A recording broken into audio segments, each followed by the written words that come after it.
What's up guys, and welcome back to the channel. You're with Chris, and today I'll be giving my spoiler-free review of The Tennessee Killers by Jethro Wegener, his second self-published novel in his Duke Gibbs thriller series. Now let me tell you, the first book that I read last year, which was called 6 Bullets to a Man, was fantastic, and guys, I have to tell you that the follow-up book is next level. So let's start how I always like to, with what the book is about, taken from the cover.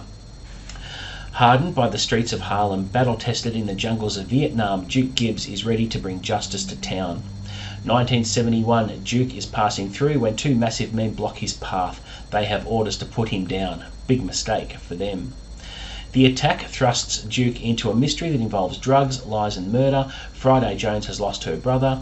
She needs Duke's help to find him, but in a town where everyone is lying, that's easier said than done.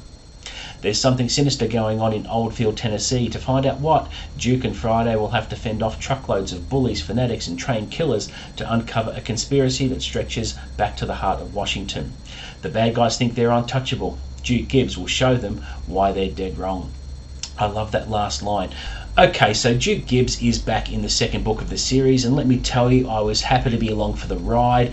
I do regret not picking this one up sooner, sorry Jethro, but the thing about Jethro as a self-published author, very hard-working self-published author, is he was kind enough to pay for a hard copy for me out of his own pocket and send it to me from Amazon, which is very much appreciated. So the least I could do was give him a plug on the channel and review his book, which I really enjoyed. Now, Jethro has created a character here in Duke Gibbs that reminds me a lot of Jack Reacher's qualities, which is Jack Reacher is my second favourite thriller series of all time, and even though he draws inspiration from Lee Child's writing, he has made Duke Gibbs all his own in originality. So there are qualities of Jack Reacher there, but there are other qualities, original qualities that Jethro has injected into Duke Gibbs to make him such a formidable, looming, tough character that stands up for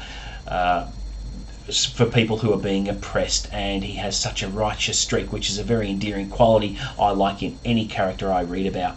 So you have the series taking place in the 70s, so there's no distraction with modern technology. It's all about hardcore, old-fashioned action and violence where the bad guys get seriously hurt if they dare to cross Duke Gibbs's path. Now there's a mysterious research project being conducted in the town which, if proven successful, can be catastrophic, and as the body count stacks up, Gibbs comes across a couple of other adversaries that are a little bit next level that give him a bit of a challenge, and he gets pushed to the ragged edge in his pursuit for the truth and behind the disappearance of Friday's brother. I really like the team up between Gibbs and Friday, who needs to find her brother because he's gone off grid after checking himself into this rehab facility, which was reputed to help people get off the dope. And she fears the worst. Now, both of them complement each other really well when they come under fire. She's no wallflower. She can stand up to herself, and there are scenes towards the end of the book where you think, oh, what is she going to do?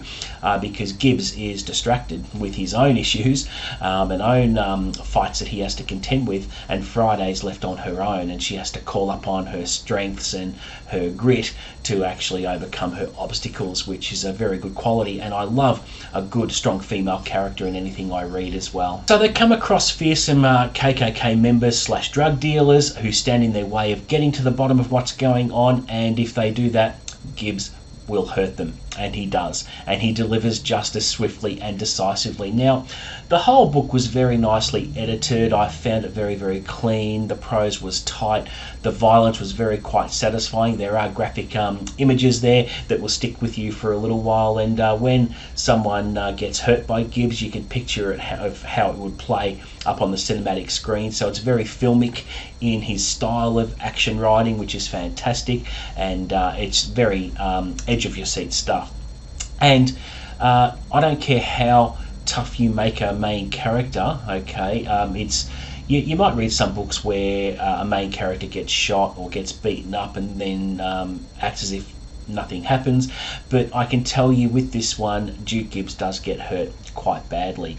So I don't care how strong your character is, they have to have vulnerabilities. They're not Superman, they're not made of steel. They have to be able to take a couple of licks and get beaten up to within an inch of their lives sometimes, because it just forces them to dig deep. The only slight negative I will say about the book, and it's only a little niggle, it's not really much of a negative, but the change of POV between characters, just a page break here and there would have been okay. I found myself thinking, oh, whose head am I in now?